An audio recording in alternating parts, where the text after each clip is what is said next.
नमस्कार शेतकरी मित्रांनो, आजच्या व्हिडिओमध्ये आपण सध्या चर्चेत असलेल्या खडकातूर वनाची संपूर्ण माहिती आणि वैशिष्ट्ये जाणून घेणार आहोत. अनेक शेतकरी या वनाची लागवड करत आहेत. मी स्वतः देखील यावर्षी 13 जून रोजी 5 एकर क्षेत्रामध्ये खडकातुरीची लागवड केली आहे. त्यामुळे या वनाबद्दल माहितीबरोबरच प्रत्यक्ष अनुभवही तुम्हाला या चॅनलवर मिळणार आहे. तर खडकातूर हे जोमदार वाढ करणारे वाण मानले जाते. सुरुवातीपासूनच झाडाची वाढ चांगली होते आणि योग्य व्यवस्थापन केल्यास भरपूर फांद्या तयार होतात. फांद्याची संख्या जास्त असल्यामुळे शेंगांची संख्या वाढण्यास मदत होते. या वाणाचे एक महत्त्वाचे वैशिष्ट्य म्हणजे ते रुंद अंतर लागवडीसाठी योग्य मानले जाते.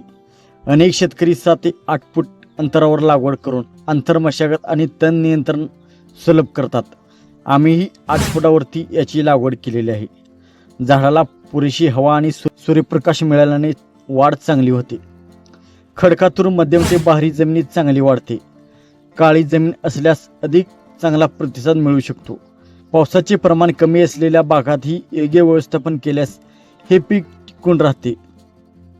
खडकातूरची प्रमुख वैशिष्ट्ये आपण पाहूया. खडकातुरीची वाढ जोमदार होते. भरपूर फांद्या फुटण्याची क्षमता खडकातूरमध्ये असते. रुंद अंतर लागवडीसाठी योग्य असते. कमी पावसात हे वाण तुलनेने चांगली तग धरते. 15 ते 20 दिवसही याला हे तग धरू शकते. ठिबक सिंचनासाठी उपयुक्त आहे. योग्य व्यवस्थापन केल्यास चांगल्या उत्पादनाची क्षमता असते. आंतरमशागत यातूनही करता येते आणि ते सोपे असते. शेतात हवा खेळती राहते. मित्रांनो, कोणतेही वाण जादूची कांडी नसते. उत्पादन हे जमीन, हवामान, खत व्यवस्थापन, पाणी व्यवस्थापन आणि रोग नियंत्रण यावर अवलंबून असते. शेवटी आपण त्या तुरीमध्ये कशी मेहनत करतो यावर सर्व पुढील अवलंबून असते.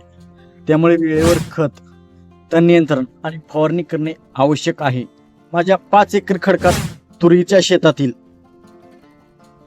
उगवण, वाढ, फवारणी, खर्च, ठिबक सिंचन आणि काढणीपर्यंतचे सर्व अपडेट्स तुम्हाला या चॅनलवर पाहायला मिळतील.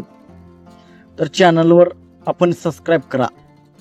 तर आता कमेंटमध्ये नक्कीच सांगा, तुमच्या भागात खडकातूर घेतली आहे का आणि तुमच्या भागात कोणत्या वाणाचा सर्वात जास्त तुम्हाला अनुभव आला आहे हे आपण कमेंट सेक्शनमध्ये सांगा. आणि व्हिडिओ आवडला असेल तर लाईक करा, शेअर करा आणि चॅनलला सबस्क्राईब करायला विसरू नका. धन्यवाद. जय जवान, जय किसान, जय महाराष्ट्र. थँक्यू.